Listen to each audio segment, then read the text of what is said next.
네, 가솔조 모닝 큐티의 윤용구가입니다. 오늘은 사도행전 19장 이제 고난주가 한절 묵상 이렇게 끝나고요. 엊그제가 부활 주일이 이렇게 있지 않습니까? 어떤 부활 주일, 주님의 어떤 부활, 이 세상에 365일 중에서 가장 중요한 부활, 부활이 있기 때문에 기독교가 있는 거고요. 그렇죠? 우리도 이제 주님은 2000년 전에 부활하셨고 하늘 보좌에 있으신 거고요. 이제 우리의 부활을 기다릴 때죠. 그래서 얼마나 설렙니까? 우리도 이미 그리스도 안에서 자는 사람들이 다시 부활할 것과 우리 살아서 또 주를 맞이할 사람들이 어떤 주를 맞이할 것과 주님을 다시 부활과 함께 주님을 영접한다는 것, 주님의 얼굴을 이제 직접 만나라는 것. 그리고 성경은 공중에서 주를 만날 거라고 이렇게 말씀을 하고 이렇게 있죠. 그래서 얼마나 이 말씀을 이렇게 기억하고 또 이렇게 주님 만날 것을 기대하면서 또 이 땅에서의 어떤 나머지 어떤 삶을 또 충실히 잘 살아가야 이렇게 되겠죠. 오늘 그 사도행전 19장 이렇게 말씀 앞부분을 좀 이렇게 보도록 하겠습니다. 다 에베소 이야기입니다. 에베소서 이야기 이렇게 인데요. 에베소서는 어떻게 보면 이제 안디옥이라는 맨 그 예루살렘의 위쪽에 있는 안디옥 교회라는 거기에 이제 어떤 파송을 받아서 하고 있는데 에베소 교회는 또 이제 터키 지역의 어떤 상당히 어떤 왼쪽 지역이지 않습니까? 그래서 거기서 조금만 가면 또 이제 유럽으로 넘어갈 수 있는 그런 어떤 거점. 그래서 에베소를 되게 신경을 많이 쓰는 것 같고요. 사도 바울이.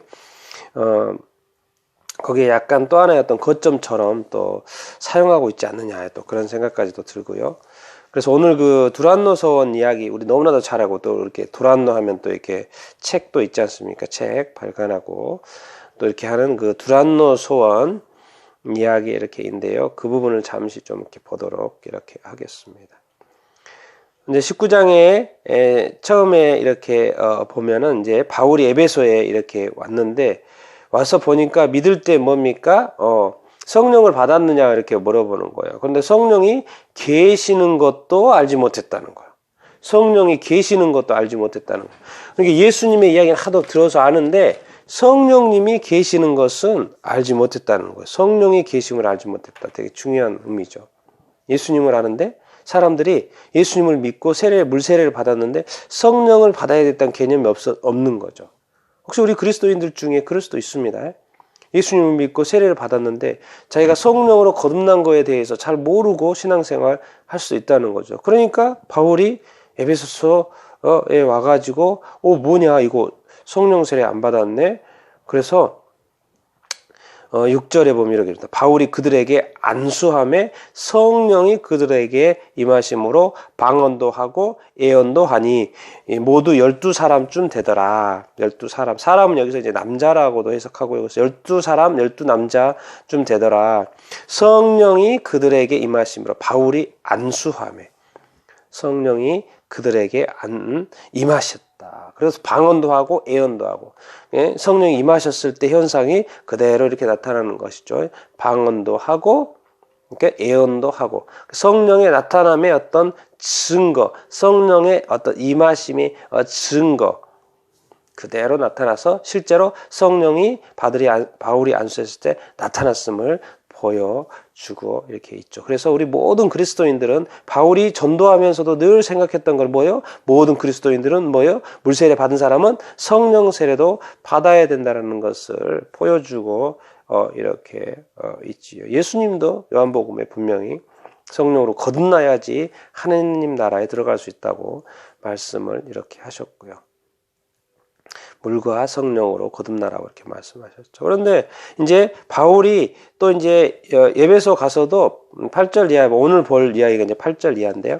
바울이 회당에 들어가서 석 달 동안 하나님의 나라에 대해서 강론을 하는 거예요.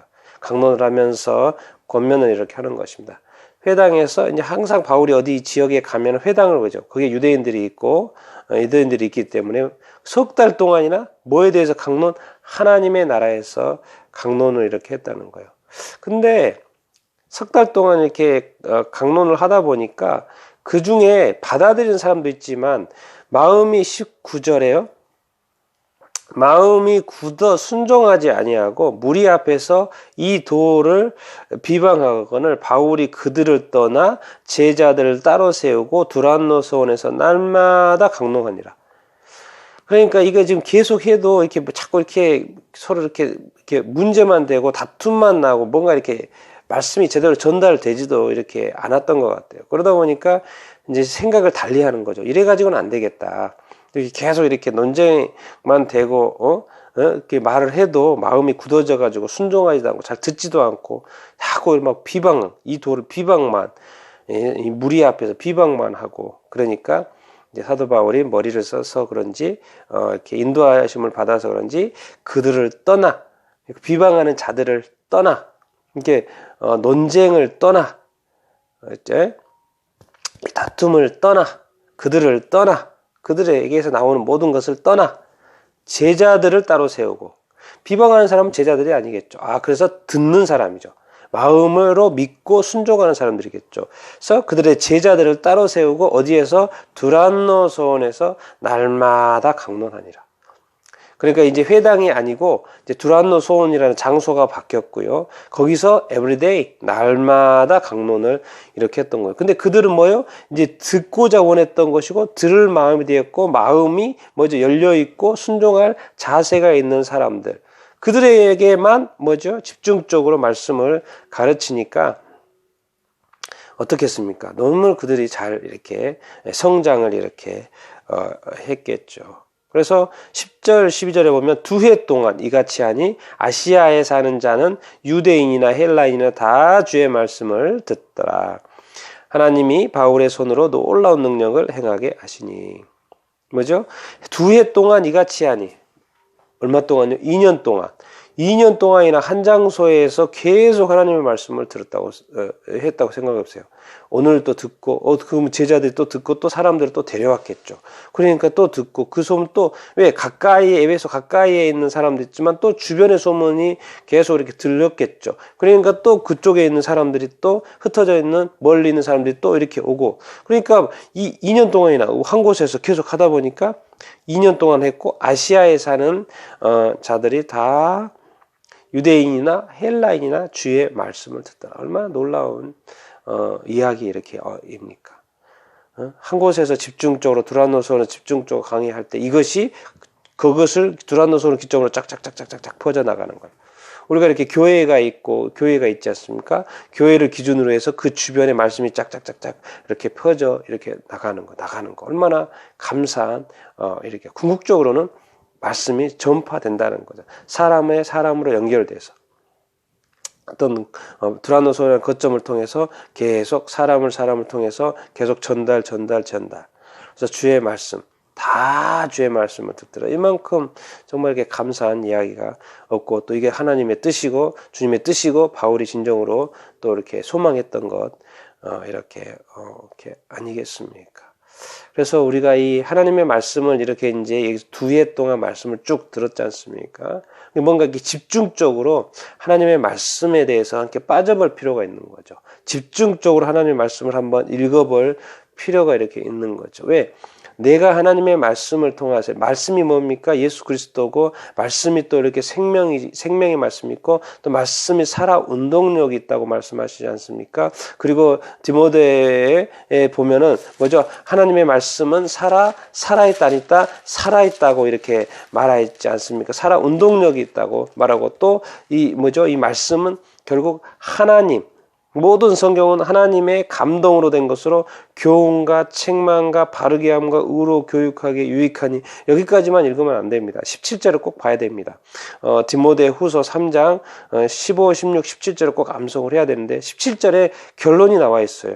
그 모든 과정을 통해서 성경을 읽고 변화되는 걸 통해서 궁극적으로 하고 싶어 하는 것은 이는 하나님의 사람으로 온전케 하려고 하는 거예요. 하나님의 사람을 만들려고 하는 거예요. 하나님을 믿는 것뿐만 아니라 하나님을 따르는 사람을 만들려고 하는 거예요. 그래서 하나님을 따르는 걸 어떻게 나지? 말씀을 알면요. 하나님을 제대로 알면요. 온전하게 될 거 아니에요. 그 온전하게 된 사람이 무엇을 하냐? 모든 선한 일을 행할 능력을 갖추게 하려 합니다.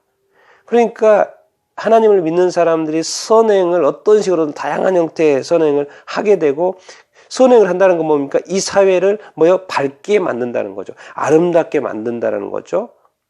하나님이 원하시는 착한 일들을 하게 됨으로 말미암아 우리의 이웃이 도움을 받고 이웃이 살아나고, 1차적으로는 복음뿐만 아니라 이 사랑의 전도, 섬김, 봉사가 이 세상을 향하여 믿지 않는 사람까지 확대된다는 거죠. 그러다 보니까 뭡니까? 교회로 말미암아 하나님의 사람들로 말미암아 주변이 좋아진다는 거죠. 아름다워진다는 거죠. 그냥 천국이 되어져 가는 거예요. 그게 바로 사도행전의 초대교회 처음에 예수 믿는 무리들로 말미암아 그 나타난 형상들. 교제하고 서로 떡을 떼고, 회당, 교회에 있을 때나 또 집에 있을 때나 사람들이 너무 이렇게 좋은 공동체가 된다는 거죠. 이 세상 자체가 사실 하나님의 아들로, 하나님 아담으로 말미암아 이 대한민국이라는 것은 한 공동체잖아요. 사실 북한도 한 공동체에 속해 있습니다. 근데 자꾸 잘라먹은 거죠. 우리 이 대한민국도 우리 이렇게 지역 감정 있고 뭐 있고 하지만, 그것을 자꾸 어떤 사람들이 이익을 위해서 잘라먹는 것이지 원래는 한 공동체이죠. 한민족이지 않습니까? 이익 집단, 이익을 추구하는 사람들에 의해서 자꾸 나누어지는 것이지 사실은 근본은 그렇지 않죠. 사실 대한민국도 하나님 안에서는 하나죠.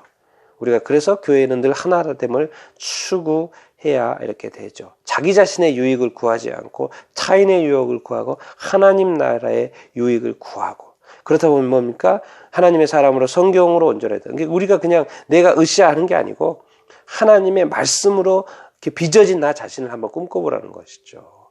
왜? 그러려면 잘 먹고 매일 먹어보면 하나님의 말씀으로 점점 더 빚어져 갈 것이 아닙니까? 내 생각이, 내 사고가, 내 어떤 비전이, 내 어떤 내 자신의 이 모든 것이 다 하나님의 말씀으로 만들어져 간다는 거예요. 때로는 교훈이 되고요, 때로는 책망도 받죠. 그러면서도 바르게 자꾸 세워지는 거, 바르게, 잘못된 길에서 바르게. 그러면서 의라는 게 하나님의 의, 상대적인 의가 아니고 하나님의 천국의 의, 하나님의 의. 이를 교육을 받게 된다는, 훈련을 이렇게 받게 된다는 거예요. 그러면 정말 하나님의, 확실한 하나님의 사람, 예수 그리스도의 제자가 되는 것이죠.